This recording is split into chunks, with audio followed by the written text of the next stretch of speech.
లేదు ఏమొస్తుంది చట్టం అయితే ఏం జరుగుతుంది కొంతమందికి అనుమానం ఉండొచ్చు అసలు ఈ చట్టం ఏంది ఏం మాట్లాడుతున్నాడు ఈయన అని చట్టం అయితే అడ్వాంటేజ్ ఏందంటే ఈ రాష్ట్రంలోని ఆడబిడ్డలకి మన ముఖ్యమంత్రి గారు మాట్లాడారు కదా మీరు చూసింటారు ట్రాఫిక్ చలాన్లు అవసరమైతే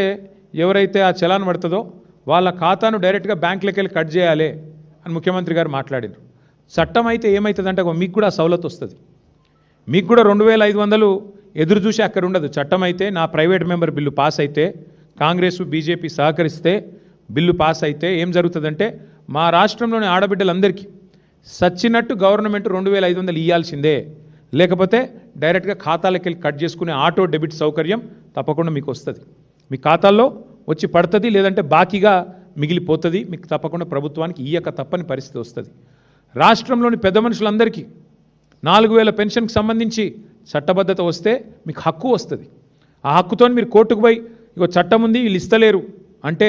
కోర్టు మొట్టికాయలేసి గవర్నమెంట్తో మిత్తితో సహా మీకు కట్టించిస్తుంది అవు గది లాభం అయ్యేది రైతులకు హక్కు వస్తుంది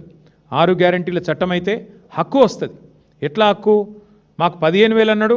ఇస్తలేడు ఇప్పటికే 3 సార్లు ఎగ్గొట్టిండు రైతు బంధు అని మీరు కోర్టుకు పోతే కోర్టు మొట్టికాయలేసి గవర్నమెంట్తోని ఖచ్చితంగా మీకు పైసలు ఇప్పిస్తుంది రాష్ట్రంలోని విద్యార్థులకు లాభం అవుతుంది 5 లక్షల విద్యా భరోసా కార్డు ఇయ్యక తప్పని పరిస్థితి గవర్నమెంట్కు ఆ అనివార్యత ఏర్పడుతుంది అందుకే మేము మీ తరపున